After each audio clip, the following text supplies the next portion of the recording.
اپنے خون آلود زبان باہر نکالے پریشے کو گھور رہے تھے۔ نہیں، پریشی زور سے چلائی۔ ان میں سے ایک بھیڑیے نے آگے بڑھ کر اس کی قمیص کا اوپری حصہ کھینچا۔ نہیں، پریشے زور سے چلائی۔ خدا کا واسطہ ہے، نہیں، ہٹو، چھوڑو مجھے، چھوڑو مجھے۔ وہ روتے ہوئے زور سے چلانا شروع ہوئی۔ سفید بستر پر زندہ لاش کی طرح لیٹی ہوئی پریشے کا جسم آہستہ آہستہ ہلنے لگا۔ وہ آہستہ آواز میں کچھ کہہ رہی تھی۔ اس کی آنکھیں بند تھیں اور سانس پھولا ہوا تھا۔ وہ تیز تیز سانس لیتے ہوئے مستقل کچھ بول رہی تھی۔ ہٹو، ہٹو، نہیں۔ اور وہ اب زور سے چلانا شروع ہوئی۔ نور بانو جو اس کے سامنے والے صوفے پہ گردن ٹکا کر لیٹی ہوئی تھی، پریشے کی آواز پر فوراً ہی ان کی آنکھ کھل گئی۔ حارث احمد صاحب جو کمرے کے دروازے کے باہر کھڑے ہوئے تھے فوراً ہی اندر آ گئے۔ پریشے بری طرح سے چلاتے ہوئے رو رہی تھی۔ نور بانو نے جب اسے اس حال میں دیکھا تو وہ حواس باختہ ہو گئی۔ پریشے دیوانہ وار اپنے وجود سے کسی کو دور کر رہی تھی۔ نور بانو اٹھ کر فوراً ہی اس کے قریب آ گئی۔ پریشے، پریشے میری بچی، نہیں، نہیں کرو، ہٹو، چھوڑو مجھے۔ وہ اپنے آپ سے ہی دیوانہ وار باتیں کرتے اپنے جسم کے مختلف حصوں کو چھوتے ہوئے رو رہی تھی۔ بھائی، امی، پریشا نے چلانا شروع کیا۔ وہ ایک ایک کر کے سب کو چلا چلا کر بلانے لگی۔ خاور میری مدد کرے، مجھے چھڑوائے ان لوگوں سے، خدا کا واسطہ ہے تم تینوں کو ایسا مت کرو، میری شادی ہونے والی تم لوگوں کو، اللہ کا واسطہ ہے میری زندگی برباد مت کرو۔ نور بانو نے جب اس کے یہ جملے سنے تو ان کا دل کچل کے رہ گیا۔ نور بانو کو ایک دفعہ پھر سے زندہ رہنے پر اور یہ بھیانک دن دیکھنے پہ بہت افسوس ہوا۔ کیا اذیت تھی، کیا دکھ تھا، کیا تکلیف تھی ان کی۔ کیا اذیت تھی، کیا دکھ تھا، کیا تکلیف تھی ان کی جوان بیٹی اپنے جسم کے مختلف حصوں کو چھو کر کسی کو اپنے پاس سے ہٹا رہی تھی۔ نور بانو نے روتے ہوئے اپنے منہ پر ہاتھ رکھا۔ نور بانو کا دل چاہ رہا تھا کہ وہ اس رات کی گہری سیاہی میں چیخ چیخ کر دہاڑے مار مار کر روئے۔ پریشا اس وقت وہ تمام الفاظ و تمام جملے بول رہی تھی جو اس نے ان تین بھیڑیوں سے منت سماجت کرتے ہوئے اپنے آپ کو بچانے کے لیے ادا کیے تھے۔ پریشا باقاعدہ اپنے ہاتھ جوڑ رہی تھی۔ اسے کسی چیز کی پرواہ، کسی چیز کا ہوش نہیں تھا۔ نور بانو نے اپنے دوپٹے کے کناروں سے اپنے آنکھیں پوچھی، پھر پوری ہمت جمع کر کے اپنی بیٹی کے پاس آئی۔ پریشا، پریشا، دیکھو میں ہوں تمہاری ماں، دیکھو بیٹا۔ نور بانو کی آواز میں کپکپاہٹ تھی۔ ان کا لہجہ ٹوٹا پھوٹا تھا جیسے وہ خود اس وقت ٹوٹی پھوٹی سی تھی۔ نور بانو اپنے دونوں ہاتھ اس کے چہرے پر رکھ کر اسے اپنی طرف دیکھنے کو کہہ رہی تھی۔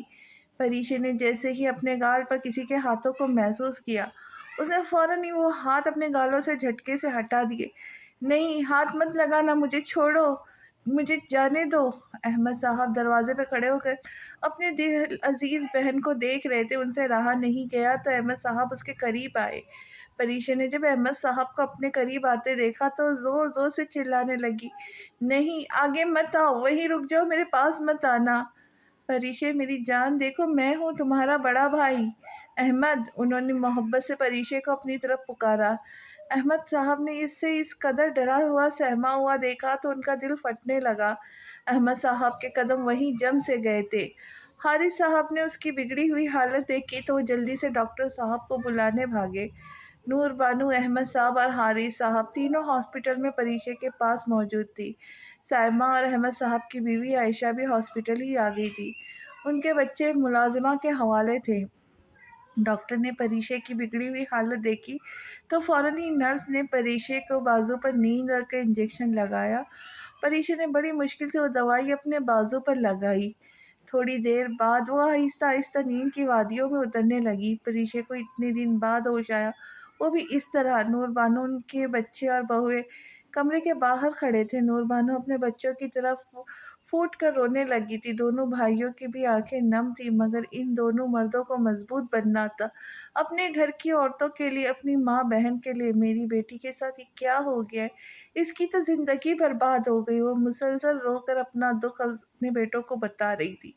عائشہ نے آگے بڑھ کر انہیں پانی کا گلاس دیا۔ عائشہ آرام آرام سے نور بانو کو پانی پلا رہی تھی۔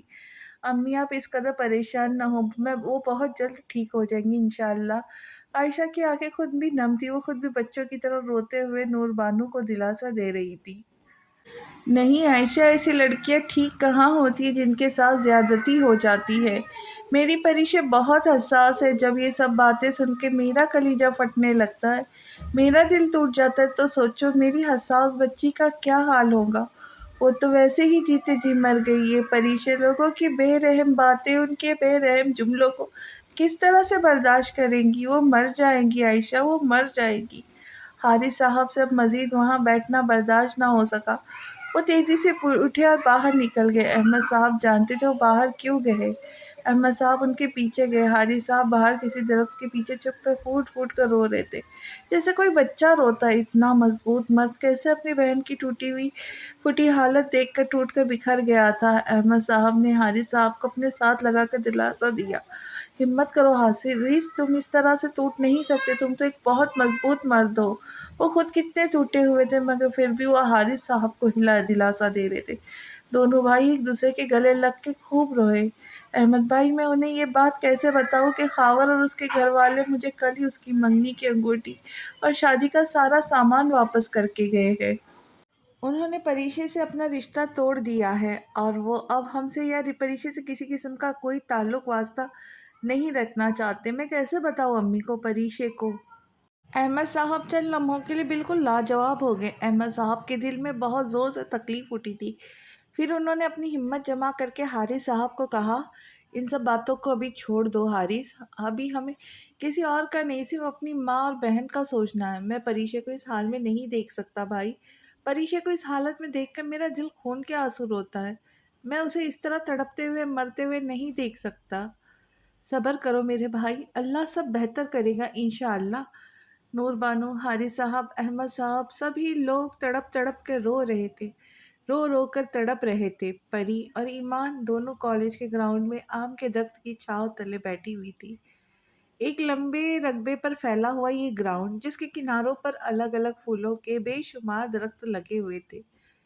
سفید رنگ کی یونیفارم میں لڑکیاں ٹولوں کی صورت میں ادھر ادھر گھوم رہی تھی۔ کالج میں اس وقت بریک کا وقت تھا، تو سبھی لڑکیوں کو آزادی ملی ہوئی تھی۔ وہ تتلیوں کی طرح بڑے مزے سے ہر جگہ گھوم رہی تھی۔ کسی لڑکی کے ہاتھ میں بریانی تھی، تو کسی کے ہاتھ میں سموسہ رول، تو کسی کے ہاتھ میں سموسوں اور چٹنی سے بھری ہوئی پلیٹ، تو کسی کے ہاتھ میں کولڈ ڈرنک، تو کسی کے ہاتھ میں چپس۔ ایسے میں ایمان اور پری درخت کی چھاؤں میں ایک کنارے بیٹھی ہوئی تھی۔ اتنے میں ایمان اور پری کی ایک ہم جماعت دوست فوزیہ، ذرا موٹے جسامت کی مالک تھی، ان کے پاس آئی۔ فوزیہ اپنے ایک ہاتھ میں اس وقت سموسے سے بھری ہوئی پلیٹ لیے اور دوسرے ہاتھ میں کولڈ ڈرنک لیے ان کے پاس سے گزرنے لگی۔ پھر فوزیہ نے ذرا سا رک کر ان دونوں سے پوچھا۔ فوزیہ کے ہاتھ میں اس وقت 5 سموسے سے بھری ہوئی پلیٹ تھی اور چھٹا سموسہ اس کے منہ میں تھا۔ دوسرے ہاتھ میں اس نے کولڈ ڈرنک پکڑی ہوئی تھی، جو وہ وقفے وقفے سے پی بھی رہی تھی۔ ذرا ایمانداری سے بتاؤ پری اور ایمان، کیا تم دونوں سموسہ کھاؤ گی؟ فوزیہ نے ان دونوں سے پوچھا تو پری نے فوراً ہی فوزیہ کو منع کر دیا۔ پری نہیں کھائیں گی تو کیا ہوا، لیکن ایمان تو کھائیں گی نا۔ ایمان نے فوراً ہی فوزیہ کی پلیٹ میں سے ایک سموسہ اٹھا کر ذرا ہری چٹنی میں ڈبویا اور اپنے منہ میں ڈالا۔ سامنے کھڑی موٹی سی فوزیہ کے تن بدن میں آگ لگ گئی۔ ایمان بڑے مزے سے دوبارہ سموسہ چٹنی میں ڈبو کر کھانے لگی، کہنے لگی، واہ بھئی واہ فوزیہ، آج تو مزہ ہی آ گیا۔ ایمان جیسے جیسے فوزیہ کا سموسہ کھا رہی تھی، ویسے ویسے ہی فوزیہ کو احساس ہوا کہ اس نے پوچھنا ہی نہیں چاہیے تھا، یار فوزیہ تم کتنی موٹی۔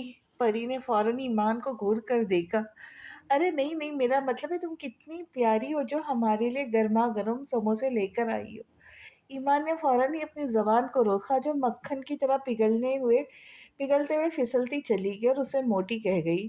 فوزیہ نے جیسے ہی ایمان کے منہ سے اپنے لیے موٹی کا لفظ سنا، تو فوزیہ کو شدت سے دل چاہا کہ ایمان کے ہاتھ سے اپنا سموسہ چھین لے۔ فوزیہ نے تو بس ایسے ہی پوچھ لیا تھا، کھلانے کا اس کا کوئی موڈ نہیں تھا۔ وہ اکثر ان دونوں سے اور باقی لڑکیوں سے صرف پوچھا کرتی تھی، مگر انہیں کبھی کھلاتی نہیں تھی، اور ہر کوئی اسے فوراً ہی منع کر دیتا تھا۔ اس سے فوزیہ کا اخلاق بھی اچھا ہوتا اور سموسے بھی بچ جاتے، مگر آج ایمان نے اس کے ساتھ شرارت کی تھی، جو فوزیہ کو بڑی مہنگی پڑی تھی۔ فوزیہ کی پلیٹ میں سموسوں کے لیے کمی آ جانا اس کے لیے خوشی کا باعث نہیں تھی۔ فوزیہ نے ایمان کو جلدی جلدی سموسہ کھاتا ہوا دیکھا تو فوراً ہی وہاں سے 9 دو 11 ہو گئی۔ اسے ڈر تھا کہ ایمان اس کے باقی بچے ہوئے سموسے چٹنی بھی نہ کھا جائے۔ ایمان اور پری نے فوزیہ کو تیزی سے جاتے ہوئے دیکھا تو ایمان زوردار کہکار لگا کے ہنس پڑی۔ یار پری، اسپیڈ تو دیکھو ذرا اس کی، کیا ضرورت تھی ایمان تمہیں یہ سب کرنے کی؟ تمہیں پتا تو ہے فوزیہ کا، خواہ تم نے اس کا ایک سموسہ لے لیا۔ پری نے فوزیہ کے جانے کے بعد ایمان سے کہا، ارے بس رہنے دو پری بی بی، اتنا ہمدرد کسی کا بننے کی ضرورت نہیں ہے۔ ابھی کل ہی کی تو بات لے لو، میں کل اس جگہ پر بیٹھ کے چکن بریانی کھا رہی تھی اور تم لائبریری میں تھی۔ یہ موٹی فوزیہ آ کے میرے برابر میں بیٹھی، اور پتہ ہے پری اس نے کیا کیا؟ میری پری میری پلیٹ میں سے اس نے بوٹی اٹھائی اور اٹھا کر کھا گئی۔ میرے منہ میں اس وقت نوالا تھا، میں کچھ بول نہیں پائی، لیکن جب تک میں نے اپنا نوالا ختم کیا یہ موٹی میری پوری بوٹی کھا چکی تھی۔ ارے یار، میں تو اس کے کھانے کی اسپیڈ دیکھ کر ہی حیران رہ گئی۔ تم یقین نہیں کرو گی پری، یہ بوٹی میرے 2 نوالوں میں ہی پوری کھا گئی تھی۔ اور تمہیں پتہ ہے کل یہ کلاس کے آخر میں مجھ سے کیا کہہ رہی تھی؟ مجھ سے کہہ رہی تھی، یار ایمان اب میں ڈائٹنگ کروں گی۔ اور یار پری تم مجھے ایمان سے ایک بات تو بتاؤ، یہ 5 سموسے کھا کر اور دوسروں کی پلیٹ میں سے بوٹی اٹھا کر کھانے سے کون سی ڈائٹنگ ہوتی ہے بھائی؟ ذرا مجھے بتاؤ ذرا مجھے ایمان عورتوں کی طرح کمر پر ہاتھ رکھ کر پری سے پوچھ رہی تھی۔ پری کو اس کا دکھ سن کر ہنسی آ گئی، ہنستے ہنستے پری کے گال اوپر کی طرف اٹھے۔ تم کبھی نہیں سدھرو گی ایمان، پری نے کہا۔ ظاہر ہے اگر میں سدھر گئی تو پھر تمہیں ہنسائے گا کون؟ یہ کہتے ہوئے وہ پری کے ساتھ لپٹ گئی۔ وہ پری کے ساتھ اتنے زور سے لپٹی تھی کہ پری زمین سے لگتے لگتے بچی۔ یار ایمان دور ہٹو، میرا سارا یونیفارم گندا ہو رہا ہے۔ ایمان اسے تھوڑی دیر بعد دور ہوئی۔ ایمان نے اب دوبارہ سے اپنا بچا ہوا سموسہ کھانا شروع کیا۔ یار اس سموسے میں آلو تو ہے ہی نہیں۔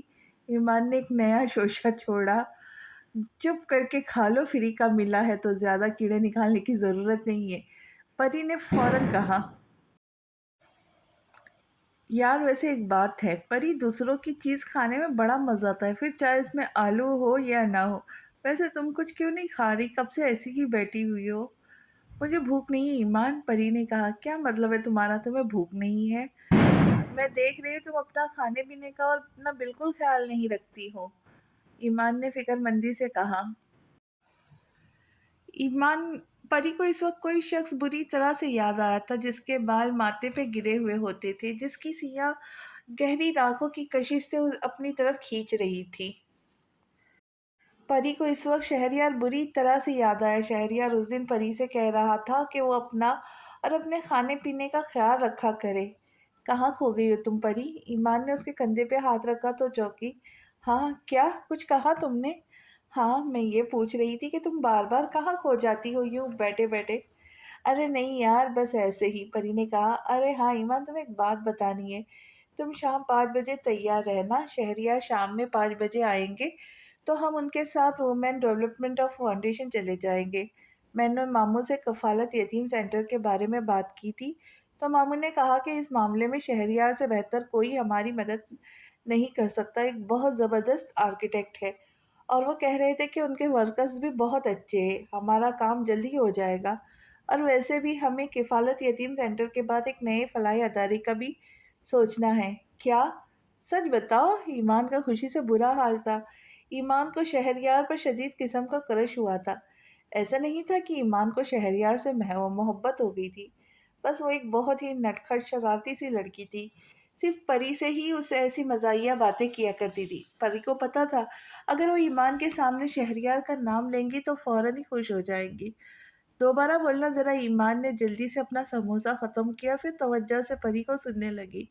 پری نے اسے ساری باتیں دوبارہ بتائی۔ ٹھیک ہے میں 5 بجے کیا، میں تو 4 بجے ہی تیار ہو جاؤں گی، تم دیکھنا۔ ویسے بھی پری کوئی بڑی بدتمیز ہو، تم اتنے شاندار سے لڑکے کو تم نے آتے ساتھ ہی کام پر لگا دیا، ذرا مسٹر شہریار میرے گھر ہی لے آتی، تھوڑی بہت بات چیت ہو جاتی۔ ایمان ذرا سرگوشی میں آہستہ سے بولی۔ پری نے اس کی بات پر اپنے ہونٹوں کو ذرا او شیپ میں کیا۔ اچھا چلو تو پھر ٹھیک ہے، میں شہریار کو ٹھیک 5 بجے تمہارے گھر لے آؤں گی، بلکہ ایسا کروں گی تمہارے امی اور بابا سے بھی ملوا دوں گی شہریار کو، کیسا؟ پری نے اس کی مشکل آسان کرتے ہوئے پوچھا۔ پری کی بات پر ایمان کے ہوش اڑ گئے، وہ اچانک ہی گڑبڑا گئی۔